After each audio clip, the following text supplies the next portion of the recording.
கிருஷ்ணா தாழ்பால் போட்டு தாலி கட்டினாரா அப்படிங்கிறத இந்த வீடியோவில் நம்ம பார்க்க போகிறோம். இது என்ன விந்தையா இருக்குது, இது எங்கேயும் கேள்விப்படாத அதிசயமாக இருக்குதே அப்படின்னு யோசிக்கிறீங்களா? ஒரு பொண்ணோ ஒரு பையனோ புதுசாக கல்யாணம் பண்ணுறாங்க அப்படின்னா அன்னைக்கு வர்ற ஃபஸ்ட் நைட் அன்னைக்கு ஃபஸ்ட் நைட் கொண்டாடுறப்போ மற்ற யாருக்கும் தெரிஞ்சிடக்கூடாது, மற்ற யாரும் பார்த்துடக்கூடாது அப்படிங்கிறதுக்காக அந்த ரூமில் இருக்கிற கதவை தாழ்பால் போட்டு ஃபஸ்ட் நைட் கொண்டாடுவாங்க. ஒருவேளை ஒரு பொண்ணோ ஒரு பையனோ இருக்காங்க அப்படின்னா குளிக்கிறப்போ அந்த பெண்ணினுடைய உடம்பையோ அந்த பையனுடைய உடம்பையோ மற்ற யாரும் தெரிஞ்சோ தெரியாமலோ பாத்ரூம்குள்ளே வந்து பாத்திரக்கூடாது அப்படிங்கிறதுக்காக அந்த பாத்ரூமில் இருக்கிற கதவை தாழ்பால் போட்டு குளிப்பாங்க. ஒருவேளை ரொம்ப வசதியாக இருக்கிறவங்க, நகை அந்த மாதிரி நிறைய பணம் வச்சுருக்கிறவங்க, நகை அதிகமாக வச்சுருக்கிறவங்க, வசதியான ஒரு குடும்பத்தில் இருக்கிறவங்க வெளியூர் அந்த வீட்டை விட்டுட்டு வெளியூர் பயணம் போகிறாங்க அப்படின்னா, ஊருக்கு போகிறாங்க அப்படின்னா அந்த வீட்டில் இருக்கிற நகையவோ பணத்தையோ மற்ற திருடர்கள் கொள்ளை அடிச்சிடக்கூடாது, திருடிடக்கூடாது அப்படிங்கிறதுக்காக அந்த வீட்டினுடைய கதவை தாழ்பால் போட்டு பூட்டிட்டு போவாங்க. இதெல்லாம் தான் கேள்விப்பட்டிருக்கு. அது என்ன தாழ்பால் போட்டு தாலி கட்டுறதா அப்படின்னு நீங்கள் யோசிக்கிறீங்க அப்படின்னா, மக்களே அப்படி தான் நடந்திருக்குது. மக்கள் பரவலாக அப்படி தான் கிருஷ்ணா கல்யாணம் பண்ணுறப்போ மண்டபத்துக்குள்ளே மற்ற யாரையும் வெளிநாட்டில் இருக்கிற புலம்பெயர் தமிழர்கள் வந்திருந்தா கூட அவங்கள கூட மண்டபத்துக்குள்ளே விடாமல் தன்னுடைய சொந்தக்காரங்களை மட்டுமே உள்ளே வச்சுக்கிட்டு வெளியே யாராவது பார்க்க வந்தாவோ அவங்களெல்லாம் தடுத்து நிறுத்தி அந்த மண்டபத்தினுடைய கதவை தாழ்பால் போட்டு யாரையும் உள்ளே விடாமல் தான் தாலி கட்டினாங்க அப்படின்னு மக்கள் பரவலாக சொல்லிகிட்டு இருக்காங்க. அப்படி ஒரு கருத்து போயிட்டு இருக்கு. இது என்னவா இருக்கும், ஏன் இப்படி கிருஷ்ணா பண்ணார் அப்படின்னு மக்கள் சில கருத்துக்கள்லாம் சொல்கிறாங்க. அதைத்தான் அந்த வீடியோவில் நம்ம ஆய்வு பண்ண போகிறோம். ஒருவேளை அப்படி இருக்குமோ? முதல்ல தாழ்பால் போட்டு ஏன் தாலி கட்டணும்? இப்படி கிருஷ்ணா ஏன் தாழ்பால் போட்டு, ஒரு மண்டபம் எதுக்கு, நம்ம வீட்டிலே கல்யாணம் பண்ணிக்கலாம். இப்படி தாழ்பால் போட்டு கல்யாணம் பண்ணுறதுக்கு தன்னுடைய வீட்லேயே கல்யாணம் பண்ணிக்கலாம். அப்படி ஒரு அரண்மனை மாதிரி அவ்வளோ பெரிய வீடு கட்டி வச்சிருக்கிறாரு. அதில் பால் காய்ச்சினார், வீடு புண்ணியாசனை பண்ணார். அப்படி இருக்கப்போ இந்த மாதிரி வெளியிருந்து மக்கள் வர்றாங்க, புலம்பெயர் மக்கள் வர்றாங்க, கிருஷ்ணனுடைய கல்யாணத்துக்கு மற்ற மக்கள்லாம் வர்றாங்க. தடுத்து நிறுத்தி தாழ்பால் போட்டு அந்த மக்களையெல்லாம் கல்யாணத்தை பார்க்குறதுக்கு விடாமல் இருக்கிறதுக்கு பேசாமல் சொந்த வீட்டில் அரண்மனை மாதிரி இருக்கிற வீட்லேயே கல்யாணம் பண்ணிட்டு போயிடலாமே. எதுக்கு ஒரு மண்டபம் புக் பண்ணி அந்த மண்டபத்தில் அதுவும் மிகப்பெரிய ஒரு மண்டபம்னு சொல்கிறாங்க. அந்த மிகப்பெரிய ஒரு மண்டபம் அப்படின்னு நம்ம யோசிச்சோம்னா அதெல்லாம் இல்லை. அந்த மிகப்பெரிய ஒரு மண்டபத்தில் 2 மண்டபம் இருக்குது. அது ஒரு சின்ன ரூம் தான் இருக்குது. அந்த ரூமை ஏன் புக் பண்ணி அப்படி ஒரு கல்யாணம் பண்ணணும்? அப்படி ஒரு கல்யாணம் பண்ணுறப்போ மற்ற மக்களை ஏன் உள்ளே விடாமல் அலோவ் பண்ணாமல் அவங்களெல்லாம் தடுத்து நிறுத்தி தாழ்பால் போட்டு தாலி கட்டணும் அப்படின்னு ஒரு கேள்வி வருது இல்லையா மக்களே? நீங்கள் என்ன யோசிக்கிறீங்க? எதனால் இப்படி பண்ணியிருந்திருப்பாங்க? ஏன்னா கிருஷ்ணா மிகப்பெரிய பிரபலமான யூடியூபர். வெளியே இருக்கிற புலம்பெயர் மக்கள்லாம் கிருஷ்ணாவுடைய கல்யாணத்தை பார்க்கணுன்னு ஆவலாக வருவாங்க. அப்படி ரொம்ப ஆவலாக வந்தவங்கள கூட தடுத்து நிறுத்திட்டு தாள் வச்சுட்டு கல்யாணம் பண்ண வேண்டிய சூழ்நிலை என்னவா இருக்கும் அப்படின்னு யோசிச்சு பார்த்தா ஒரு சில மக்கள் சொல்கிறாங்க பயம். கிருஷ்ணாவுக்கு பயம் இந்த மாதிரி. ஏன்னா கிருஷ்ணா இப்போ வெளிநாட்டில் இருக்கிற சுவிஸ் பெண் யூடியூபர் கூட சொல்லியிருந்திருப்பாங்க, நாங்களே காசு கொடுத்தோம், அதே மாதிரி நாங்கள் ஒரு டீம் வச்சுருக்கிறோம், நாங்கள் ஒரு டீமாக சேர்ந்து கிருஷ்ணாவுக்கு காசு கொடுத்து அந்த காசெல்லாம் இன்ன வரைக்கும் மக்களுக்கு கொண்டு போய் சேர்க்காமல் இருக்காங்க, நாங்களே காசு கொடுத்து ஏமாத்திருக்காப்புல கிருஷ்ணா அப்படிங்கிற சொந்த அனுபவத்தை அவங்க வீடியோவில் ஆதாரமாக காட்டி அந்த பணம் கொடுத்த அந்த எவிடன்ஸெல்லாம் ஆதாரமாக போட்டிருப்பாங்க. அவங்க மட்டும் கொடுத்ததும் இல்லாமல் அவங்கள சார்ந்தவங்க வெளிநாட்டில் இருக்கிற புலம்பெயர் மக்கள்லாம் சேர்ந்து கிருஷ்ணா கிட்ட காசு கொடுத்து அந்த காசு இன்னுமே மக்களுக்கு கொண்டு போய் கொடுக்காமல் இருக்கிறாங்க அப்படின்னு புகார் போட்டிருந்திருப்பாங்க. இந்த மாதிரி வெளிநாட்டில் இருக்கிற புலம்பெயர் மக்கள்லாம் பல காசுகள் கொடுத்து இன்னும் அதை கொண்டு போய் ஏழை மக்களுக்கு கொடுக்காம கிருஷ்ணாவே வச்சுக்கிட்ட மாதிரி மக்கள் பரவலாக கருத்து சொல்லியிருக்காங்க. அப்படி இருக்கப்போ இந்த மாதிரி எங்கேயுமே கிருஷ்ணா போகிறப்போ பார்த்தீங்கன்னா அடியாள் கூடவே ஆட்கள் இருப்பாங்க. எங்கேயுமே போக மாட்டாப்புல, கூட அடியாட்கள் கூடவே இருப்பாங்க. பாடி கார்டு மாதிரி ஆட்கள் கூட்டிகிட்டு தான் போவாப்புல. எதுக்கு அப்படின்னா கிருஷ்ணா மேலே பயங்கரமான கோபத்தில் இருக்கிறவங்க நிறைய பேர் இருக்காங்க. ஏன்னா காசு வாங்கி ஏமாற்றிட்டு ஏழை மக்களுக்கு பணம் கொடுக்காம இருக்கிறதுனால கிருஷ்ணா மேலே கோவப்பட்டு கிருஷ்ணா அடிக்கிறதுக்கோ தாக்கிறதுக்கோ பிரச்சனை பண்ணுறதுக்கோ நிறைய பேர் இருக்காங்க அப்படிங்கிற ஒரு தகவல் ஆரம்பத்தில் இருந்து வந்தது. அப்படியானவங்க இந்த கிருஷ்ணாவுடைய அந்த கல்யாண மண்டபத்துக்குள்ளே போய் கிருஷ்ணாவை தாக்கிறதுக்கோ அடிக்கிறதுக்கோ அல்லது பிரச்சனை பண்ணுறதுக்கோ வாய்ப்பு இருக்கும். அதனால தான் இந்த மாதிரி தாள் வச்சு அந்த மண்டபத்தினுடைய கதவை தாள் வச்சு கிருஷ்ணா தாலி கட்டினார் அப்படிங்கிற மாதிரி சில மக்கள் கருத்து சொல்கிறாங்க. இன்னும் சில மக்கள் என்ன சொல்கிறாங்க அப்படின்னு கேட்டிங்கன்னா, இந்த கல்யாணமே நடக்காமல் போயிருமோ, ஏன்னா கிருஷ்ணா வந்து பார்த்தீங்க அப்படின்னா வேறொரு பெண்ணை இதுக்கு முன்னாடி ஒரு 3 மாதத்துக்கு முன்னாடி வரைக்கும் வேறொரு பெண்ணை தான் கல்யாணம் பண்ணிக்கிறேன் அப்படிங்கிற மாதிரி வாக்கு கொடுத்ததாகவும், இந்த அரண்மனை மாதிரியான இருக்கிற அந்த வீடே வேறொரு பெண்ணுக்காக தான் கிருஷ்ணா கட்டினார் அப்படிங்கிற மாதிரியும், இது திடீர் கல்யாணம் நடக்குது.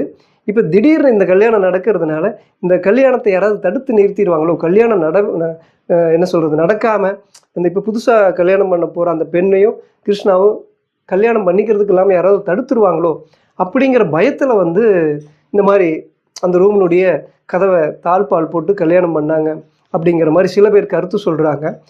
இதெல்லாம் உண்மையாக இருக்குமோ இல்லையோ அப்படிங்கிறது நமக்கு தெரியல.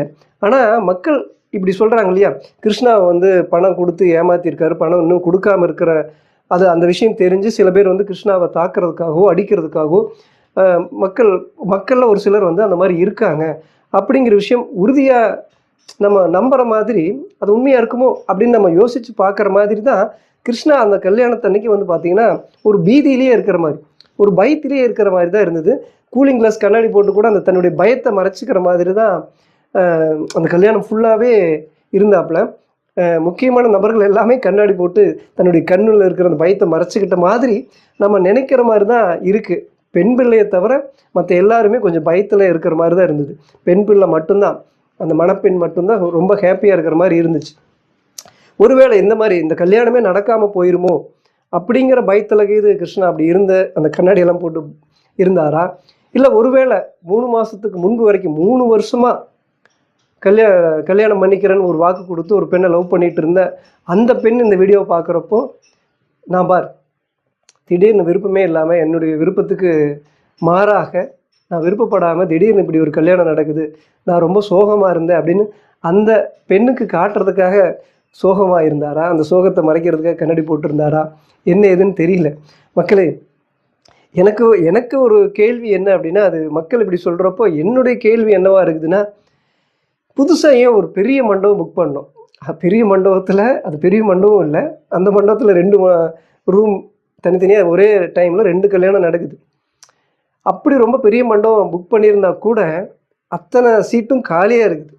அதில் ஒருத்தர் இல்லை, மீறி போனால் ஒரு 100 பேர் இருந்திருப்பாங்க, ஒரு 150 பேர் தான் இருந்திருப்பாங்க. அது அவங்களுக்கு நெருங்கின சொந்தக்காரங்களாக இருந்திருப்பாங்க. சொந்தக்காரங்களே இருந்திருப்பாங்களா அப்படின்னு கேள்வியாக இருக்குது. தன்னுடைய கிருஷ்ணாவுடைய அக்காவுடைய வீட்டுக்காரர் கூட வரல, சில முக்கியமான நபர்கள்லாம் அந்த கல்யாணத்துக்கே வரல அப்படிங்கிற மாதிரியும் சொல்கிறாங்க. அந்த கல்யாணம் அவ்வளோ பெரிய மண்டபம் புக் பண்ணியிருந்தாலும் அந்த மண்டபத்தில் காவாசி சீட்டு தான் மக்கள் இருந்தாங்க, சொந்தக்காரங்க இருந்தாங்க. மீதி அத்தனையும் காலியாக தான் இருந்தது. பெருசாக ஒரு விருந்தும் வச்ச மாதிரியும் இல்லை, பெரிய அழைப்பதலும் கொடுத்த மாதிரியும் இல்லை. அப்படி இருக்கப்போ அந்த மண்டபத்தில் அதை தாழ்பால் போட்டு தாலி கட்ட வேண்டிய நிர்பந்தம் என்னவாக இருக்கும் கிருஷ்ணாவுக்கு? இது கிருஷ்ணாவுக்கு தான் வெளிச்சம், கிருஷ்ணாவுக்கு தான் தெரியும். இப்படி ஒரு மண்டபத்தை புக் பண்ணி இப்படி யாருமே வந்துடக்கூடாது அப்படின்னு தாழ்பால் போட்டு தாலி கட்டுறதுக்கு பேசாமல் தன்னுடைய வீட்லேயே கல்யாணம் வச்சுருக்கலாமே. ஏன்னா இது கிறிஸ்டின் முறைப்படி தான் கல்யாணம் நடக்குது, அது மண்டபத்திலே தான் வைக்கணுங்கிற அவசியம் கிடையாது. ஏன்னா கிறிஸ்டின் பிரகாரம் இருக்கிறப்போ வீட்லேயும் வந்து பாஸ்டர்லாம் வந்து கல்யாணம் பண்ணி வைப்பாங்க. அப்படி இருக்கப்போ கிருஷ்ணாவுடைய வீடு வந்து மிகப்பெரிய ஒரு டோர் இருக்குது, அது தாழ்பால்லாம் போட வேண்டியதில்லை, இழுத்து சாத்துனா யாருமே உள்ளே வர முடியாது. அப்போ அவ்வளோ பெரிய அரண்மனையாக இருக்கிற வீட்லேயே கல்யாணம் பண்ணிக்கலாமே, தாழ்பால் போட்டு தாலி கட்டுறதுக்கு வீட்லேயே தாலி கட்டியிருக்கலாமே அப்படிங்கிற ஒரு கேள்வி எனக்கு வருது. இது ஒருவேளை மக்கள்லாம் சொல்கிற மாதிரி இது உண்மையாக இருக்குமோ, இல்லை யதார்த்தமாகவே எதுக்கு? ஒருவேளை இந்த மாதிரி சர்ச்சு மூலிமா கல்யாணம் நடக்கிறப்போ பேசுவாங்க, நிறைய வாக்குறுதி கொடுப்பாங்க, பைபிள் வசனங்கள்லாம் பேசுவாங்க. அப்படி இருக்கிறப்போ அது வெளியே யாருக்கும் தெரியக்கூடாது அப்படிங்கிறதுக்காகவோ, அல்லது வெளி சத்தம் ஏதாவது இறைச்சலாக இருக்கும்னோ, வேறு ஏதாவது டிஸ்டர்பாக இருக்குங்கிறதுனாலையோ தாள் வச்சு இந்த மாதிரி ஒரு விஷயம் செஞ்சுருப்பாங்களோ. ஆனால் மக்கள் சொல்கிற ஒரு கருத்து என்னென்னா, சில முக்கியமான வெளிநாட்டிலிருந்து புலம்பெயர்ந்த மக்களே சில பேர் போயிருந்திருக்காங்க, உள்ளே விடாமல் சில பேர் தடுத்திருக்காங்க அப்படின்னு மக்கள் பரவலாக கருத்துக்களும் போட்டிருக்காங்க. மக்களே, நீங்கள் என்ன நினைக்கிறீங்க? இப்படி ஒரு மண்டபம் புக் பண்ணி இந்த மாதிரி கிருஷ்ணாவுடைய கல்யாணத்தை பார்க்குறதுக்கு, ஏன்னா பிரபலமான யூடியூபர், ஒரு அரசியல்வாதி மாதிரி, ஒரு நடிகர் மாதிரி பிரபலமாக இருக்கிறவர், மக்கள் பார்க்க வருவாங்க தான். அப்படி இருக்கப்போ அதையெல்லாம் அலோவ் பண்ணாமல் தடுத்து நிறுத்த வேண்டிய அவசியம் என்ன? தாழ்பால் போட்டு தாலி கட்ட வேண்டிய அவசியம் என்னவாக இருக்கும்? நீங்கள் என்ன நினைக்கிறீங்க மக்களே? மறக்காமல் சொல்லுங்கள். ஏன்னா இப்படி ஒரு கல்யாணம், இப்படி தாழ்பால் போட்டு நான் ஒரு ஃபோட்டோகிராஃபர், நான் ஒரு வீடியோகிராஃபர் தான். இந்த மாதிரி எத்தனையோ சர்ச்சு, முஸ்லீம் கல்யாணம், கிறிஸ்டின் கல்யாணம், இந்துக்கள் கல்யாணம் எல்லாமே அட்டன் பண்ணியிருக்கிறேன். யாரும் தாழ்பால் போட்டு அந்த மண்டபத்தை லாக் பண்ணி, எந்த ஒரு மண்டபத்தையும் லாக் பண்ணி ஒரு விசேஷம் பண்ண மாட்டாங்க. ஏன்னா எப்போ வேணாலும் யார் வேணாலும் அந்த கல்யாணத்தை பார்க்குறதுக்காக அழைப்புதல் கொடுத்தவங்க வருவாங்க, வரவேற்கணும், வரணும், தன்னுடைய கல்யாணத்துக்கு வரணும்னு தான் எல்லோரும் ஆசைப்பட்டு தான் மண்டபத்தில் புக் பண்ணி கல்யாணம் பண்ணுவாங்க. அந்த டோர் எப்பவுமே லாக் பண்ணாமல் ஓப்பனில் தான் இருக்கும். ஆனால் நான் புதுசாக கேள்விப்படுற கிருஷ்ணா வந்து அவ்வளோ பெரிய மண்டபத்தை புக் பண்ணி அதில் ஒருத்தருமே இல்லை, சொந்தக்காரங்க தான் இருக்கிறாங்க. அப்படி சொந்தக்காரங்கள் இருந்தால் கூட கிருஷ்ணாவை பார்க்குறதுக்கு உண்மையாகவே கிருஷ்ணா மேலே உயிராக இருக்கிறவங்க, கிருஷ்ணாவை நேசிக்கிறவங்க வந்தும் கூட அதையெல்லாம் தடுத்து நிறுத்தி மண்டபத்துக்குள்ளே விடாமல் அந்த லாக் பண்ணி கிருஷ்ணா தாலி கட்ட வேண்டிய சூழல் என்ன, அதனுடைய நோக்கம் என்னமா இருக்கும், ஏன் அப்படி நடந்திருக்கு, இது உண்மையா இல்லையா, மக்கள்லாம் சொல்கிற மாதிரி அது உண்மையா, இல்லை கிருஷ்ணாவுக்கு வேறு ஏதாவது ஒரு விஷயம் இருந்திருக்குமா, வேறு என்ன நிர்பந்தமாக இருக்கும், ஏன் வச்சு தாலி கட்ட வேண்டிய சூழ்நிலையாக இருக்கும் அப்படிங்கிறத நீங்கள் யோசிக்கிறீங்க. உங்களுடைய பார்வை, நீங்கள் என்ன யோசிக்கிறீங்க, உங்களுடைய பார்வை என்னவா இருக்குது? மறக்காமல் மக்களை நீங்கள் கருத்து சொல்லுங்கள். அடுத்த ஒரு நல்ல வீடியோவில் சந்திக்கிறேன்.